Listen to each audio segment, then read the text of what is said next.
अस्सलाम वालेकुम वरहमतुल्लाहि वबरकातुहू। Welcome to YouTube channel English by Mohammad Ali Bilal. और आज हम chapter 3 active voice passive voice के अंदर नेगेटिव इंट्रोगेटिव सेंटेंसेस का पैसिव बनाना सीखेंगे। नेगेटिव इंट्रोगेटिव सेंटेंसेस मुराद ऐसे सेंटेंसेस जिनके अंदर क्वेश्चन भी मौजूद है और नेगेटिव यानी उस काम का ना होना भी डिस्कस किया जा रहा है। तो हम एक सेंटेंस लेते हैं। आज की वीडियो का पहला sentence, does Ali not buy a book. Sentence का आगाज़ हेल्पिंग वर्ब से हो रहा है और डज हमें बताता है ये सेंटेंस आपका प्रेजेंट इंडेफिनिट का है और इंट्रोगेटिव का है। नॉट का लफ्ज़ बता रहा है कि इसके अंदर नेगेटिविटी का आस्पेक्ट भी मौजूद है। डज हमें बता रहा है कि पैसिव का जुमला बनाते हुए हमें एक्टिव के ऑब्जेक्ट को सब्जेक्ट बनाना होगा और उसके मुताबिक फिर आपने इज़ एम आर का इस्तेमाल करना है। अब चूँकि ये जुमला आपने इंट्रोगेटिव और नेगेटिव का फ़ीचर भी ज़ाहिर करना है तो इस जुमले का आगाज़ अब बुक के हेल्पिंग वर्ब के मुताबिक होगा। थर्ड पर्सन सिंगुलर है तो आप इस्तेमाल करेंगे इज़।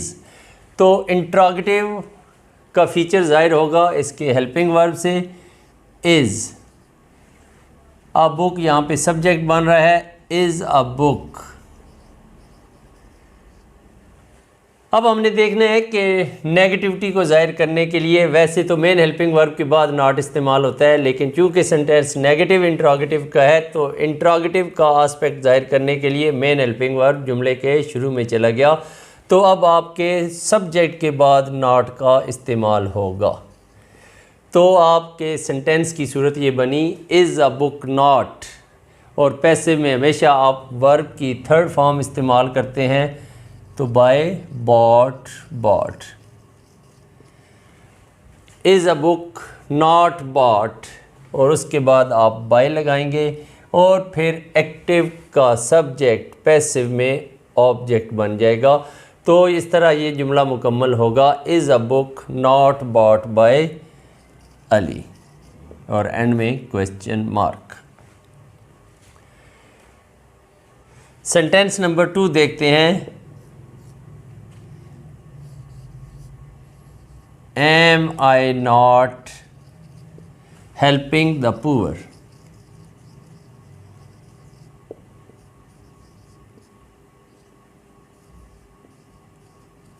Am और वर्ब की फ़र्स्ट फॉर्म के साथ ing ये बता रहा है कि ये सेंटेंस प्रेजेंट कॉन्टीन्यूअस का है। तो अब हम देखते हैं कि इसको पैसिव कैसे बनाया जाएगा। सेंटेंस इंट्रोगेटिव और नेगेटिव यानी नेगेटिव इंट्रोगेटिव का फ़ीचर लिए हुए है। तो पैसिव में भी इस जुमले का आगाज़ एक्टिव के ऑब्जेक्ट जो पैसिव में सब्जेक्ट बन जाएगा उसके मुताबिक इज़ एम आर का इस्तेमाल करते हुए बीइंग का इस्तेमाल करेंगे क्योंकि कंटिन्यूटी ज़ाहिर करनी है। और उसके बाद वर्ब की थर्ड फॉर्म का इस्तेमाल करके एक्टिव के सब्जेक्ट को पैसिव का ऑब्जेक्ट बना देंगे और आई की ऑब्जेक्टिव हालत मी होती है। तो आइए देखते हैं am I not helping the poor का पैसिव क्या बनेगा। सेंटेंस का आगाज़ एक्टिव के ऑब्जेक्ट को मद्देनज़र रखते हुए होगा। The poor third person singular, तो पैसिव बनाते हुए हम द पुअर के लिए जो हेल्पिंग वर्ब इस्तेमाल होगा उससे आगाज़ करेंगे इज़ द पुअर। इसके बाद हमने नेगेटिविटी ज़ाहिर करनी है तो लफ्ज़ नॉट का इस्तेमाल किया जाएगा। कंटिन्यूटी ज़ाहिर करने के लिए हमने बीइंग का इस्तेमाल करना है। Is the poor not being, verb की थर्ड फॉर्म हेल्प्ड बाय और एंड में आपने पैसिव का ऑब्जेक्ट लगाना है जो एक्टिव का सब्जेक्ट है। आई सब्जेक्टिव हालत है फर्स्ट पर्सन सिंगुलर की और इसकी ऑब्जेक्टिव हालत बनेगी मी। तो जब आप इसके एंड पे मी लिखेंगे और एंड में आप क्वेश्चन मार्क का इस्तेमाल करेंगे तो ये सेंटेंस आपका पैसिव में नेगेटिव इंट्रोगेटिव फीचर को ज़ाहिर करते हुए कंटिन्यूटी को भी ज़ाहिर कर रहा है। तो am I not helping the poor, is the poor not being helped by me. उम्मीद करता हूँ आपको ये चीज़ समझ आ गई होगी। हम नेक्स्ट सेंटेंसेस लेते हैं।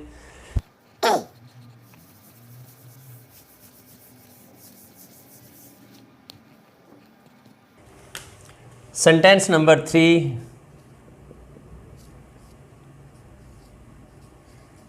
डिड शी नॉट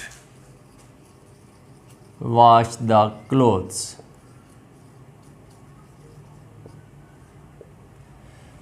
डिड हमें बता रहा है सेंटेंस पास्ट इंडेफिनेट का है, नॉट बता रहा है सेंटेंस नेगेटिव का भी है। एक्टिव के जुमले में शी आपका सब्जेक्ट है, जबकि दी क्लोथ्स आपका ऑब्जेक्ट है। तो सब्जेक्ट ऑब्जेक्ट इंटरचेंज होंगे। पैसिव का सेंटेंस भी एक्टिव के ऑब्जेक्ट के लिए मुख्तस हेल्पिंग वर्ब से शुरू होगा। पास्ट इंडेफिनेट के लिए वाज और वर इस्तेमाल होता है। द क्लोथ्स चूँकि प्लूरल है तो इसका पैसिव बनाते हुए हम वर से जुमले का आगाज़ करेंगे। वर द क्लोथ्स। नेगेटिविटी जाहिर करने के लिए सब्जेक्ट के फ़ौरन बाद नॉट लगाएंगे, जबकि मेन हेल्पिंग वर्ब आपका जुमले के शुरू में जा चुका है। Were the clothes not verb की third form washed by. She subject है एक्टिव के जुमले में। पैसिव के जुमले में जब ये ऑब्जेक्ट बनेगा तो शी की ऑब्जेक्टिव हालत हर, और एंड में क्वेश्चन मार्क लगाने से आपका ये सेंटेंस भी पैसिव में बदल जाएगा और नेगेटिव इंट्रोगेटिव का फीचर जाहिर कर रहा है। Sentence number 4 of this video हम लेते हैं। Are you not playing hockey. Are you not playing hockey.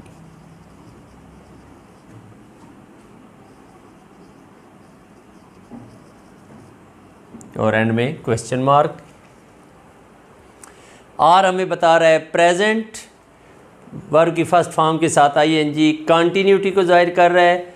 Active के जुमले में आपका सब्जेक्ट यू, जबकि हॉकी आपका ऑब्जेक्ट जो पैसिव के जुमले में सब्जेक्ट बनने जा रहा है। प्रेजेंट कंटिन्यूअस तो आपने इज़ एम आर का इस्तेमाल करना है, और यहाँ पर आपका ऑब्जेक्ट हॉकी है थर्ड पर्सन सिंगुलर, तो आप इसका पैसिव स्टार्ट करेंगे नेगेटिव और इंट्रोगेटिव का फीचर जाहिर करते हुए इज़ हॉकी नॉट, और पैसिव में कंटिन्यूटी जाहिर करने के लिए बीइंग का इस्तेमाल नॉट बीइंग, और उसके बाद वर्ब की third form played by. You subjective हालत और इसकी ऑब्जेक्टिव हालत भी यू, तो जुमले का इख्तिताम यू और उसके एंड पे क्वेश्चन मार्क। तो इस तरह आपका sentence are you not playing hockey passive में बदल जाएगा और इसकी सूरत कुछ इस तरह बनेगी is hockey not being played by you. चलते हैं नेक्स्ट सेंटेंस की तरफ। Sentence number 5।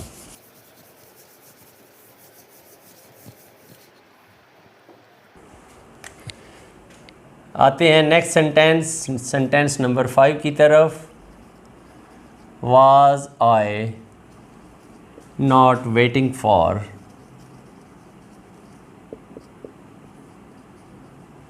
guests? Was I not waiting for guests? Was और वर पास्ट की इंडिकेशन करते हैं, जबकि V1 plus ING waiting continuity, तो ये सेंटेंस पास्ट कंटिन्यूअस का, जबकि आपका एक्टिव का सब्जेक्ट आई और ऑब्जेक्ट गेस जो पैसिव में सब्जेक्ट बनने जा रहा है। वाज वर पास्ट में यूज़ होते हैं। गेस्ट चूँकि प्लूरल है तो आप वर से जुमले का आगाज़ करेंगे ताकि आपका पैसिव भी इंट्रोगेटिव रहे। और आप सब्जेक्ट के बाद नॉट का इस्तेमाल करेंगे। कंटिन्यूटी ज़ाहिर करने के लिए आप बीइंग का लफ्ज़ इस्तेमाल करेंगे और फिर वेट की थर्ड फॉर्म वेटेड का इस्तेमाल करेंगे। तो देखते हैं इसका पैसिव कैसे बनता है। गेस्ट चूँकि प्लूरल है, सेंटेंस पास्ट का है, तो आप इस जुमले का आगाज़ गेस्ट के लिए मेन हेल्पिंग वर्ब वर से करेंगे। वर गेस्ट्स और सब्जेक्ट के बाद नॉट लगाएंगे, नॉट। इसके बाद आपने कंटिन्यूटी ज़ाहिर करनी है और पैसिव में कंटिन्यूटी ज़ाहिर करने का एक ही तरीका है बीइंग का इस्तेमाल। इसके बाद आप वेट मेन हेल्पिंग वर्ब की थर्ड फॉर्म लगाएंगे, वेटेड बाय। आपका एक्टिव का सब्जेक्ट आई जब पैसिव में जाएगा तो ऑब्जेक्ट बन जाएगा और आई की ऑब्जेक्टिव हालत है मी, और एंड में क्वेश्चन मार्क सेंटेंस को इंट्रोगेटिव जाहिर करेगा। इस तरह आपका sentence was I not waiting for gas, उसका पैसिव बनेगा were gas not being waited by me. और अब हम आते हैं अपनी वीडियो के लास्ट सेंटेंस की तरफ और देखते हैं कि कौन सा नेगेटिव इंट्रोगेटिव सेंटेंस हमारे लिए मौजूद है जिसको हमने पैसिव में बदलना है। तो हम देखते हैं, has Tahir not done his duty.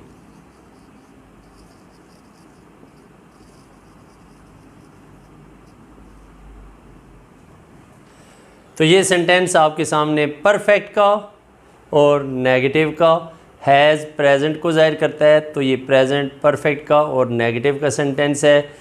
और चूँकि जुमले का आगाज़ मेन हेल्पिंग वर्ब से हो रहा है तो इंट्रोगेटिव भी है।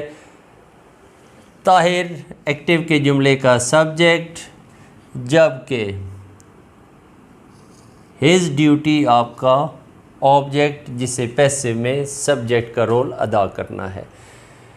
हैज़ हैव हैड के साथ यानी परफेक्ट के जुमलों का पैसिव बनाते हुए हम हैज़ हैव हैड के बाद बीन का इस्तेमाल करते हैं। देखते हैं इस जुमले का पैसिव क्या बनेगा। सेंटेंस नेगेटिव इंट्रोगेटिव का है तो पैसिव का सेंटेंस भी इस ऑब्जेक्ट को मद्देनज़र रखते हुए हैज़ हैव के साथ शुरू होगा। His duty third person singular, has his duty not been का इस्तेमाल करेंगे क्योंकि परफेक्ट का सेंटेंस था तो परफेक्ट के सेंटेंस का पैसिव बनाते हुए पास्ट परफेक्ट में जाया जाता है। Has his duty not been done verb की थर्ड फॉर्म और बाय के बाद एक्टिव का सब्जेक्ट पैसिव में ऑब्जेक्ट बन जाता है, बाय ताहिर।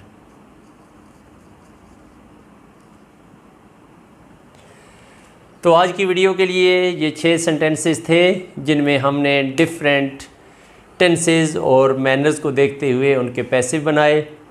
उम्मीद करता हूँ आपके इल्म में इजाफ़ा हुआ होगा। आपके लिए डिफरेंट एक्टिव के सेंटेंसेस को पैसिव का बनाना आसान हुआ होगा। दीगर वीडियोस भी मौजूद हैं और इसके अलावा भी 3-4 वीडियोस एक्टिव से पैसिव की बनाई जाएंगी, जिसके बाद हम अपने नेक्स्ट चैप्टर की तरफ चले जाएंगे जो आपका डायरेक्ट इनडायरेक्ट का है। अपना ख्याल रखिएगा और इजाज़त दीजिए। अल्लाह हाफ़िज़।